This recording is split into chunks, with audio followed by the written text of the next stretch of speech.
Hello, everyone. Welcome. 1207 podcast. Um, what episode is this? Four or five? 3 or 4. No, I think it's episode four. Well, welcome to another episode. Regardless, thank you all for tuning in. Please, before we get started, please like and subscribe. We would really appreciate it, and appreciate all the love. So please like and subscribe, and share it to some people. Send the message out. So we would really love for you all to do that, and would greatly appreciate it. So we finna go ahead and get started. Um, this is how to deal with adultery, part two. Um, we really haven't created a title for this yet, so that's probably gonna come later. But what we're gonna be discussing today will basically be subject around adultery with family members, adultery with what else did you say? Friends Friends, and adultery with yourself. and adultery with yourself. So it'll be threefold. Threefold. All right, then, Mr. Threefold. How not to commit adultery with. We just gonna get started. How not to commit adultery with your family. I think first thing you should do is set boundaries. Correct. Let them know who your person is, who your spouse is up front. Listen, I'm not just your son no more. I'm her husband. Mhm. You not just his daughter no more. You your husband's wife. All right. You not just her sister no more. You your husband's wife. Right? Mhm. You not just my. I'm not just your. I'm not just your brother, but I'm her husband. And off the back, setting those boundaries because if you don't, you will find yourself having to reset boundaries with your family. Mhm. But what happens is because you sit up here and pity patted the situation, you act like it wasn't really a problem. And so they didn't got accustomed to you saying, well, or rather, they got accustomed to you not saying nothing. Right. They didn't got accustomed to you keeping your mouth closed and letting the chips fall where they may. But the best thing to do is just set the boundaries up front. Hey, listen, you this, he's that. When you find you somebody, I know what you gonna do. Mhm. You know, when you find you somebody that's entertaining you, I know exactly where you gonna be at. I know exactly how your mentality gonna be. But because you by yourself, now you trying to come into my relationship and Mhm. mess up what I got going on. But see, you gotta know this because see, you can't expect a single person to understand how it feel to be married. This is true. Now we ain't even talking about a person that's in a relationship but not married. That's a whole nother situation. We talking about trying to get a single person to understand what it's like to be married. Mhm. It's not gonna happen. It's like trying to get a monkey to understand how it feel to be an elephant. Mm. It's just not gonna happen. I remember when I first got married, right? I had folks calling me, "You changing up? You changing up on me? You doing this? You doing that?" I'm married. What are you talking about? Mhm. Like, and at the time, I couldn't really express and articulate exactly what I needed to say, so they could try to understand where I'm at Mhm. until they got somebody, until they moved on relationally. You start seeing, oh, Mhm. now you starting to get a glimpse of what I've been trying to say. Lack of ability to do that, like lack of dexterity to do so. But now you're starting to get a glimpse of what I've been trying to say this whole time. I got this person right here is before you. This person who I sleep with, you sleep with some everybody. This person is who I talk to on a regular basis. You got some other stuff going on. When I get sick, this person trying to, hand me medicine and ibuprofen and zinc and vitamin C, Elderberry. elderberry, whatever Yeah. remedy you got. Ginger. You ain't got nothing going on. You dealing with your own stuff. And so being able to set those boundaries is highly important. What you think about that? Setting boundaries. I think, of course, I definitely agree. Setting boundaries is necessary, but one thing that I feel as though people also have to understand when they get married is that the relationship, of course, is going to change. And so, just kind of piggyback off of what you said, it's not going to be the same anymore. It's the relationship is not going to be how it used to be because now my attention needs to be fully devoted to my significant other. Just point blank, period. And then don't even try to get kids involved when you become parents. Now that's also something that has to be split with your attention as well, intentional attention as well. And so, yeah, I really don't really have anything more to say about that one because that's just really where it begins. Once you begin to set boundaries, then all of the steps that comes with setting boundaries have to be taken into effect, have to be taken place. So, So how do you? But I'm saying, so how you deal with when there's tears? How you deal with when there's frustrations and arguments that take place with with a sister or a mother or a best friend who has technically spent more time with you than hmm your spouse? well, hmm. So I used to be a very emotional people pleaser. And so that would be something that would get to me. There has been times in me and Dory's relationship where I had to learn that he comes first. That, what he say goes or, whatever the case may have been. And it's hard to set those boundaries because yes, we've had ultimate amount of years together and we, far as parents, you raised me, you fed me, all the things. For our siblings, we've been together since birth, what I'm saying, grew up together, all of those things, but it's just something that you can't expect people to understand until they get in that position because you can talk somebody's ears off and give them foundational principles. However, a person who just don't want to understand and want to keep things the way they want to keep them, they're not going to understand. So if disrespect is happening to your spouse, whose responsibility is it It's to set it straight? it's your responsibility, not the person who's getting disrespected, the spouse who is in relationship So with those it's family members. It's their responsibility to set them into place, to set them in order. okay. So if it's my brother, Then you need to set I your need to brother set straight. I need to set my brother straight. If it's my mama, if it's my daddy, I need to set them straight. It's not. I don't feel as though it's the other spouse's lane to talk to somebody else when it's a them problem. Mm. The only reason why your parents or your siblings feel like they have the say so or have the type of command that they can have something to say concerning your spouse, concerning your spirit, your marriage, is because you made them feel like they have that. Mm. And so, in order for that to be debunked, you need to debunk it. I like that word. Yeah, debunked. You need to debunk it. Mm. And again, it's not.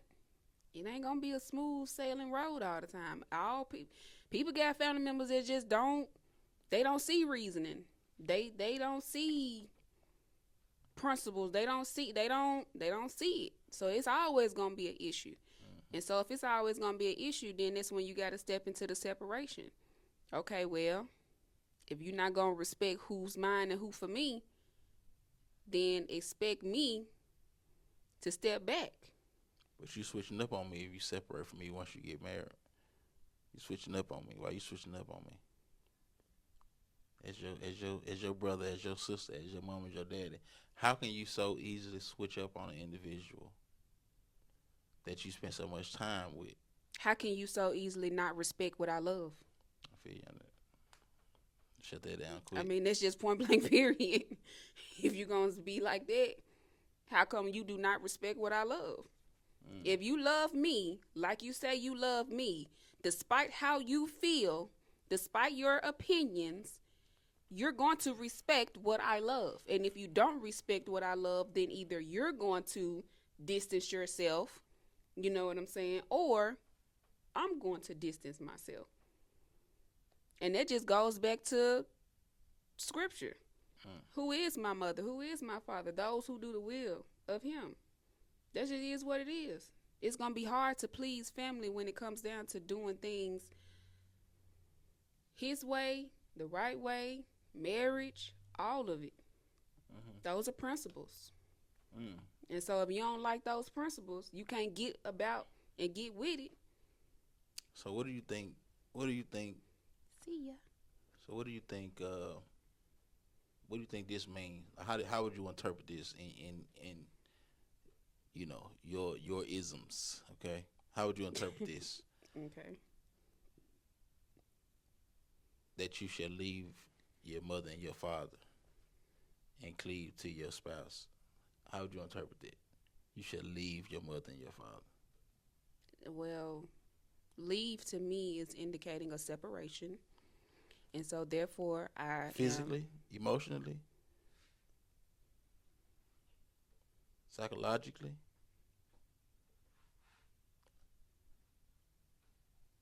I would say yeah. Simply because So called. I can't be still attached here and give myself fully here. Mm-hmm. I can't. That means I'm trying to please you while also trying to please them. And that's going to stress you out.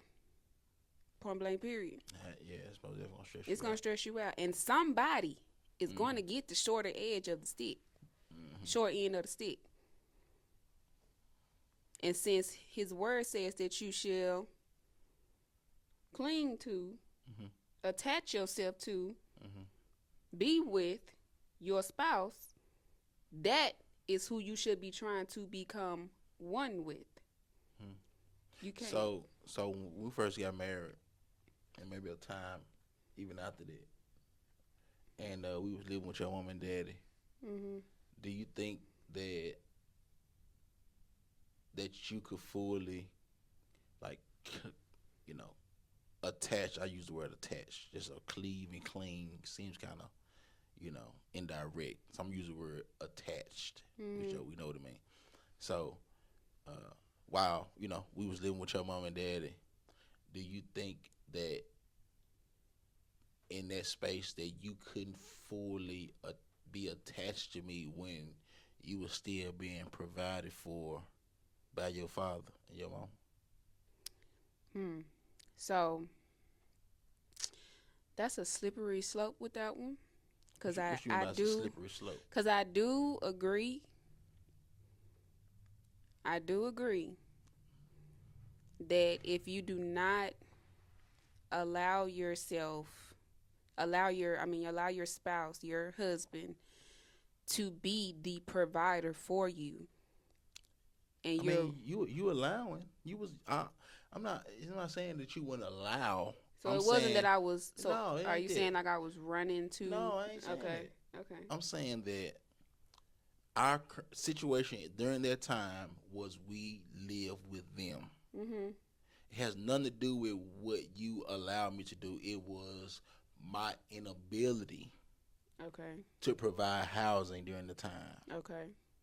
So do you think within that space, in that time of you still being under your father's roof, you knowing that your father and your mother is still providing you a place to stay, although you have a husband, do you think that a person can truly attach themselves emotionally,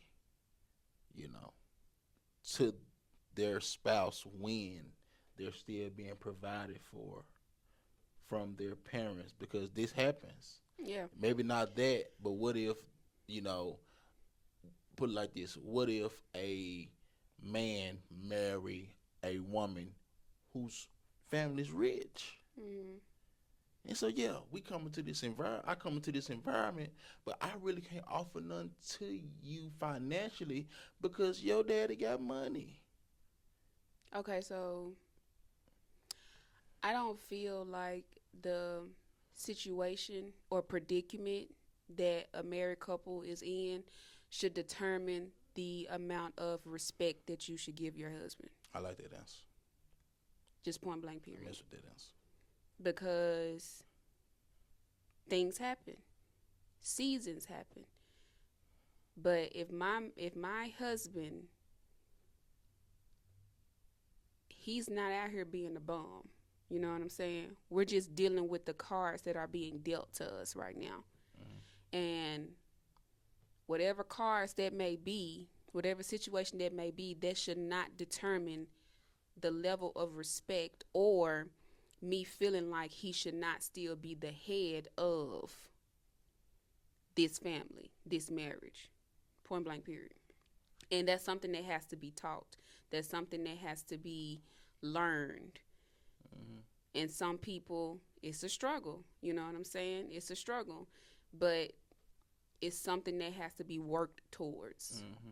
You know what I'm saying? It's a mental, you got to get your mind on that level. Mm-hmm. So yeah, that's what I believe. Yeah, cause so I really think sometimes that this whole just the imagery of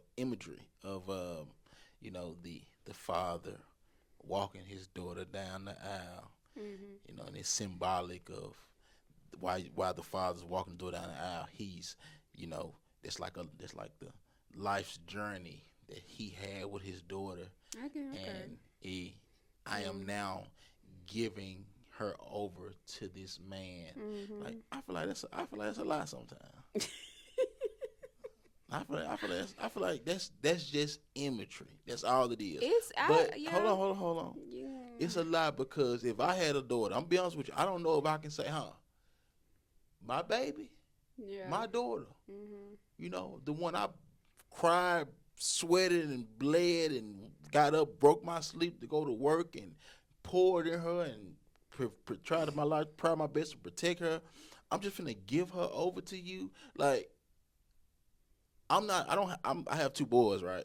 So I don't understand the aspect, but I'm just thinking it would Mhm. be difficult. So for a I can I father, can I can yeah, understand from a for a mother's point father of to view. do that, and I just gave you over to this man, and this man can't provide shelter.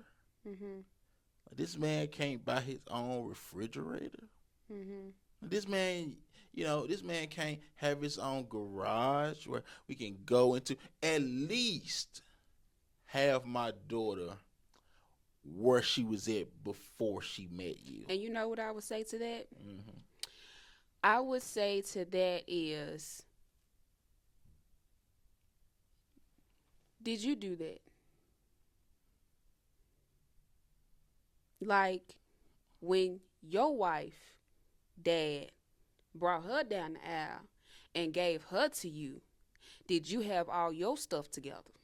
You trying to kick him in the I'm just midst. saying. Did you have all your stuff together? Because see, one thing that I have learned about marriage, and I read that in that book, it's agreeing to grow together. Point blank, period. And so, as a father, yes, you're still going to want to be there for your daughter. True enough. However, she is making a covenant with someone that she is agreeing that she's going to grow from whatever point that they are starting from together with this man. And you, as a father, have to be okay with her agreeing to grow from wherever they starting from. Mm.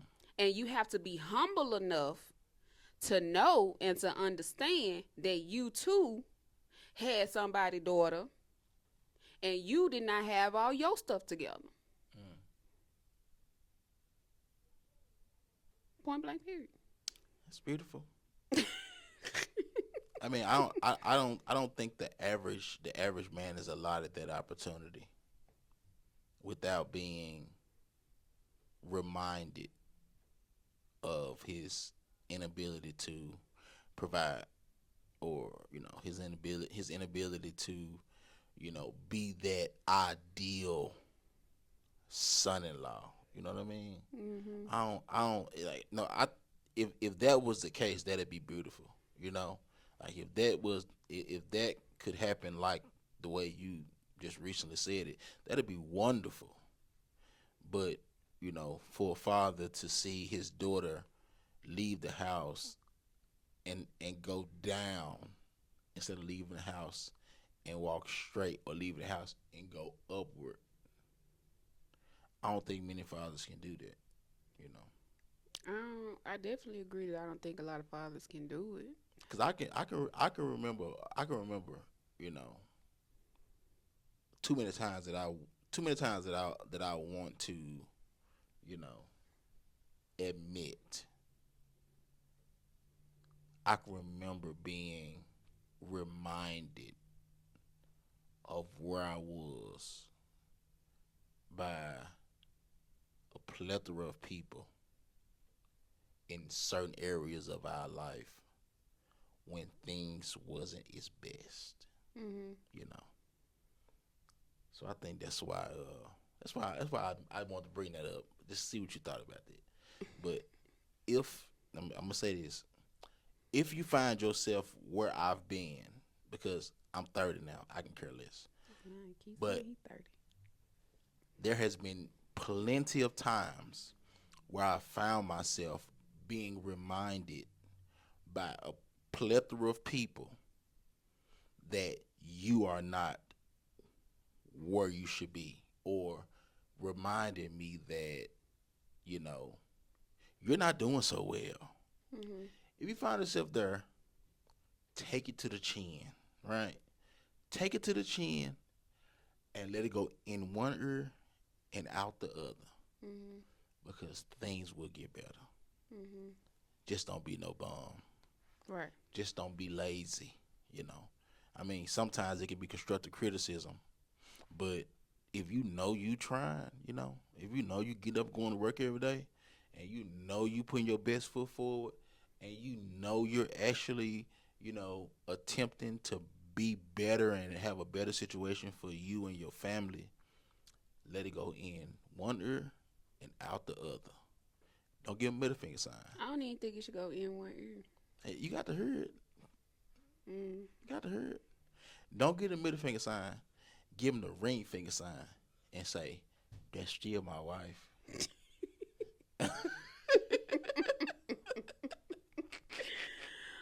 Oh my I'm just keeping it in the gosh. book. No, Shucks. I feel you.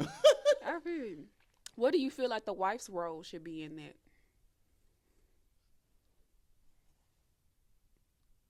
Deal with her family accordingly. Mhm. Deal with her family how she know how to deal with her family. But if things don't get better, give her husband the space and the opportunity to stand his ground, Mhm. because that that's going to me that's going to prove to her family that this dude, you know, can protect his wife, Mhm. and this dude take this seriously, Mhm. what he's saying, and he's just not, so nonchalant where, you can just say whatever you want to say to him, say whatever you want to say about his wife, A pushover. say what you want to say about his children, Mhm. and he just say, like you said, a pushover or being passive. Now, give him the space, give him the opportunity to look whoever in the face that's got so many things to say about a situation that they can't fund. Let him speak his piece. So basically, have her husband back. Absolutely. Be 10 toes down for her Absolutely. man. Let him be a man Come for hell or sure. high water. Yeah. I mean, Point blank because period. it's beneficial on all areas. Mm-hmm. It's letting your family know what's up. It's letting your husband know. That It's he's giving your supported. husband the opportunity to Mm-hmm. actually, have a voice. Mm-hmm. It's giving you the opportunity to show your husband that I'm gonna bag you up, wherever this go. Just go right, left, or just stay where it is. Mm-hmm. I'm gonna bag you up. So it's all beneficial. The only thing that seems, not beneficial initially is when you gotta look your family in the face and say, I choose him over you. Mm-hmm. Or I choose her over y'all. Yeah. That's the only thing that comes off as not being beneficial initially, but in the long run, y'all will be respected. Mm-hmm. And that's all that matters, is that y'all union is respected. For sure. That's all I that agree. matters. Hmm. I agree. That's all that matters there. So let's move on. I feel like we didn't kind of Mm-hmm. unearth that. So, uh, what about when you are emotionally committing adultery on your spouse with yourself, which is selfishness. Okay, I was gonna say you gonna have to break that one Yeah, down just a little bit more yeah, for me. which is selfishness, which Mm. is my way over our way, Mm-hmm. how I feel versus how we feel, what I think versus how we think. So, um, So tell me if this is wrong or right. I feel as though a person who either comes into a marriage or is in a marriage, or been in it for a while, I feel as though them being selfish, them being just all about them or whatever they way or the highway. I feel like they are bringing conditions into the marriage. mm, And the reason why I say conditions is because when you are a selfish person, it's literally what you want or nothing at all. mm, What you're going to put up with or not at all. mm, What you're going to accept, you know what I'm saying, or not at all. And so I feel like a selfless person is not going to bring conditions into a marriage. They're going to bring resolutions. mm, And so, and what I mean by that is, it's not going to be, oh well, if he does that, then I'm gonna do this. mm-hmm, Oh well, if he do that, then oh no, I'm just not. I can't do. I'm gonna be gone. You know what I'm saying? mm-hmm, You're only thinking about yourself. You're only thinking about the things pertaining to you and not of y'all. And I feel like being more so of a person bringing a selfless person bringing resolutions to a marriage instead of conditions is let me do this so he does not feel like that. Let me do this so this don't be a problem. And so it's like I feel like a selfish person, they don't think like that within a marriage. It's all about, like you said, my way or the highway. What I'm going to accept, what I'm not going to accept. What I'm going to put up with, what I'm not going to put up with. And I'm not saying to the level of course, the unhealthy things. You know what I'm saying? We talking about seasons of issues that every marriage goes through. Wait, sometimes y'all just don't see eye to You eye. just don't see eye to eye. And that's normal. Like, people need to understand that it is normal to not see eye to eye on a lot of things. You know what I'm saying? And so it's like, can you be a selfless person, both parties, be a selfless person in a marriage to where we not bringing to the table conditions. We bringing to the table resolutions. Mm-hmm. And I feel like if you got both people doing that, that is when you can have healthy communication. That is when you can have disagreements and not seeing eye to eye, but yet and still we gonna lead this, conversation or whatever with a resolution that both of us are compromising on something. Mm-hmm. It's a give and a take. Mm. It ain't just one person. So what would you say to the woman who wants a successful marriage, right? Mm-hmm. And who is operating in that result based thinking, but her spouse not. Meaning she wants to be having resolutions, but he don't want to. He has a result. She has that result based mentality, Mm-hmm. but he don't. And so it seems as if everything is always one sided. She's always compromising. That's what end up happening. Right. She's always compromising, and he always get his way.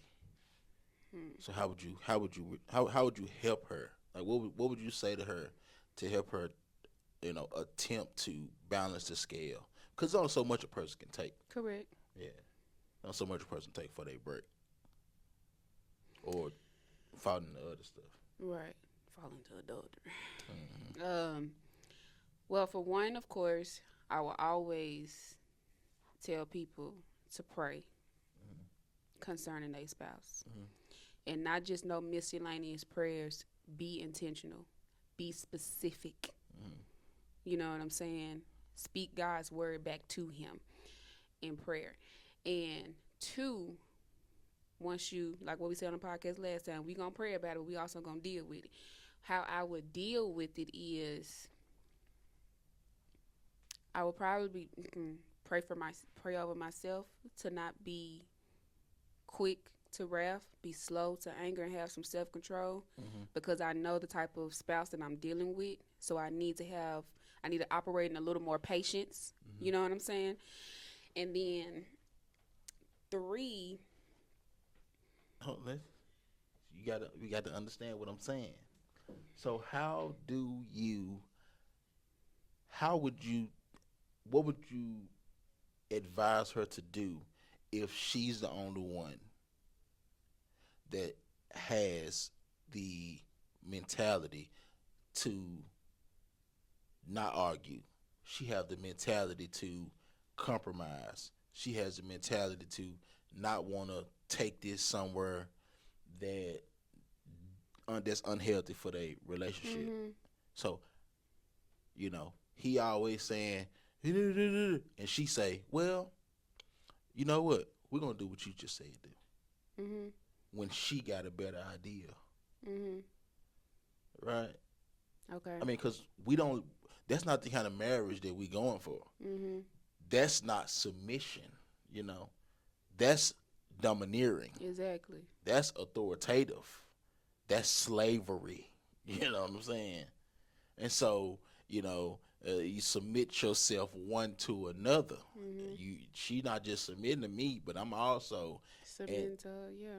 A form, in a way, submitting to her as well, which means her mind works just like my mind works, And, it depending on who has the better idea within the situation and what's best for whatever the situation is. I know it's all situational. That's what we going with.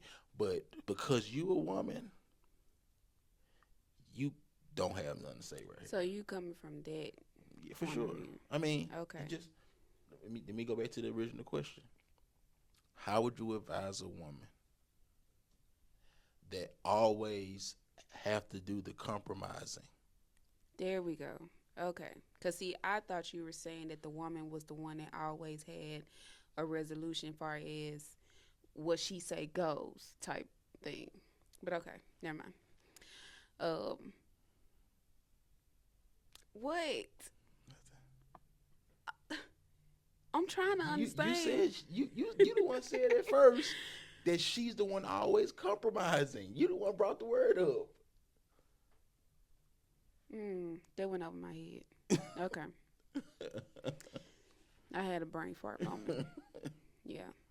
Okay, so How to advise a woman who is always the one compromising, Mm-hmm. and the husband is never compromising. Mm-hmm.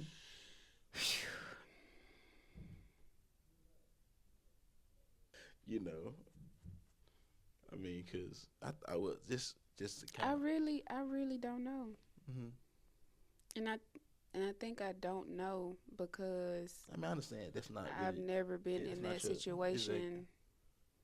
It's not your life. You know. Right, So I do understand it. but it has been your life, Absolutely. so I think you should be the one to answer. Yeah, because I am very compromising. Yes, and it So has been to where right. you've been the one that's done the majority of the compromising and letting me have my way. So honestly, you should answer this question. Okay. So I think number one, I'll be as clear as possible. Talking to Mike. Number one, I mean, I was going, I can come back up. Number one,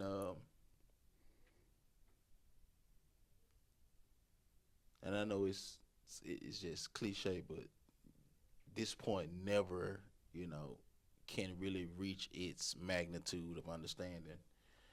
Is that you gotta just like be honest, and you gotta be able to say what you need to say as clear as possible with as much conviction as possible.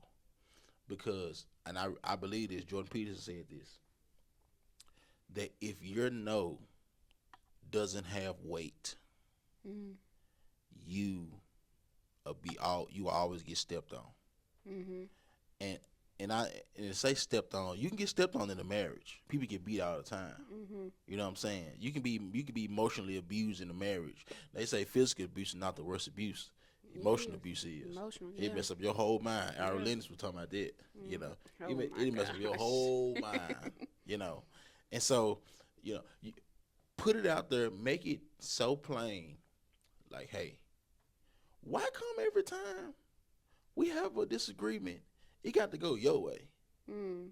Why is this? Mhm. And because sometimes people, depend on their upbringing, depend on how they was raised, depending on just their nature, Mm. right?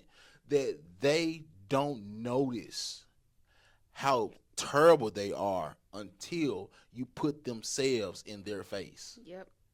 You have to be the one to place the mirror in their face and say, you haven't brushed your teeth.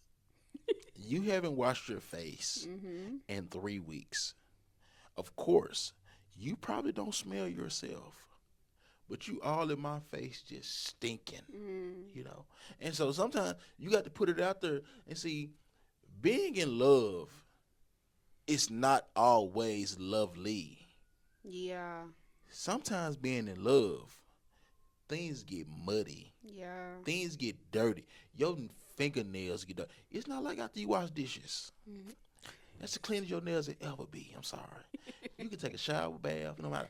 Ain't nothing like washing the I mean, you dishes. could do the shower too. Like Listen, when I be in the listen, shower, I I'm let the telling you, water go like ain't right nothing there. like being in the sink with clean dishwater with a splash or two of bleach, Mhm. and you are washing the dishes. Okay, you are washing the dishes.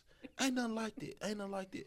But see, when you being honest with your spouse, Mhm. what you're doing is you're helping them clean themselves off. You're Mm. helping them truly get the wash.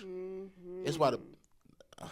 that's why the Bible says, husband, sometimes you got to wash, and this goes for wives too. It's talking about Yeah. husband, but this goes for wives too. Mhm. It goes both ways.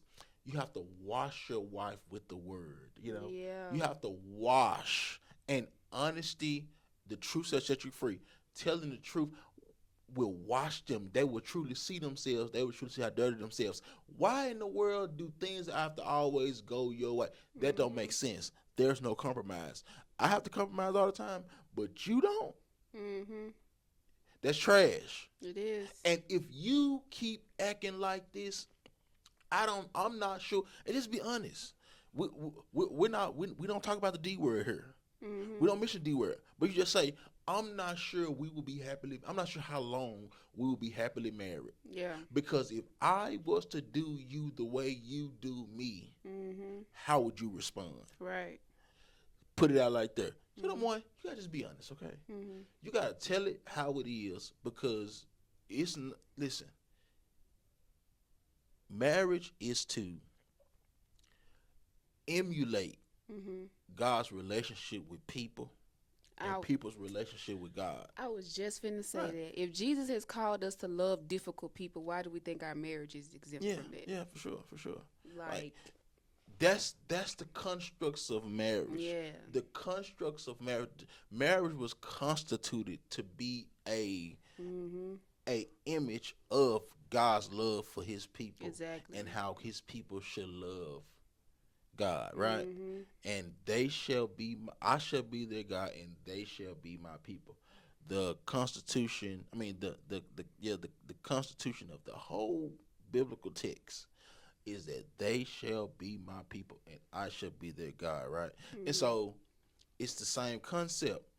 I shall be your husband, and you shall be my wife. Mm-hmm. Through thick and thin, through hell and high water, Mm-hmm. through sickness and in health, to Mm-hmm. death do us part, Yeah. richer or for poor.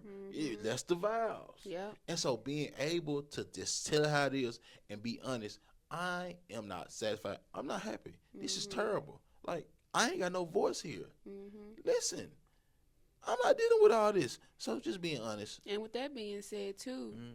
because people don't want to go through that part. They don't want to go through that stage that you're talking about right there. They rather just walk away. Right. And so it's like you have to have a love that knows how to be able to suffer and not just walk away. Mm. You know what I'm saying? Because it ain't always going to be peaches and cream. It just ain't. Mm. So, yeah, I just want to piggyback on that. You have to be able to have a love that knows how to suffer in those suffering seasons and not just be so quick to walk away. Kind of almost makes me ask people sometimes, what is their foundation of their love? Is their foundation solid?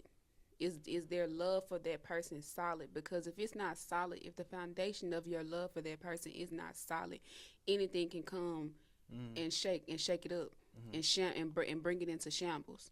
You know what I'm saying? And so that part that you just got through talking about, that's the difficult part that people don't like to go through. They don't want to do the hard work, because that's vulnerability. You know what I'm saying? That's vulnerability. That's having to do the hard conversations. You know what I'm saying? It's also dealing with the possibility of it's going to take more than one time. Like, they not just gonna get it like that. You know what I'm saying? It's Yes, it's hard. It's hard. It's hard, but it's worth it, right? It's very much so worth it. So, I mean, I feel like we have come to an end. I really do. So, how to deal with adultery with your family, your loved ones, your friends, and how to deal with adultery when it's with yourself. So selfishness is a form of adultery. You putting your family before your spouse is a form of adultery, because adultery is not just sexual infidelity. It's not. Adultery is infidelity, unfaithfulness to the union Yep. that you have brought before God, and you said, "This is my wife, this is my husband, to death do us part." To be frank, I said to be frank. I need to get to be frank back started. Is that what you got from that? 12:07. 12:07. Damn, I ain't said to be Listen. frank. It's all right. I'm gonna get to be frank back started. Anyway, 12:07. That was revelation. Okay. Was it? 12:07. Absolutely. 12:07. I've been thinking about it. 12:07 podcast. Please comment, like, subscribe. And send us questions. Please send us questions. Please send us questions to info1207podcast@gmail.com. We don't want to just keep talking about stuff that we feel as though that is concerning to us. We want to talk about things that is concerning to you, things that you're dealing with right now, things that you're facing with your spouse, and it just seems like neither one of you all can just, get it together. Like, talk to us because we want to talk to y'all, and we want to do that through this podcast. So please email us questions and concerns that you have related to marriage or individually the man in the household or the woman in the household. Nothing is off the table. Right. Even children concerning being in marriage, Right. parenting, all of the things. So again, send us those emails, y'all. Like and subscribe. And again, we appreciate all the love that you all have shown us thus far. Thus far. And Thank you. yeah, that's it. Right. 1207. 1207 Hello. podcast. Peace. Be blessed. Be blessed. You're such a pastor.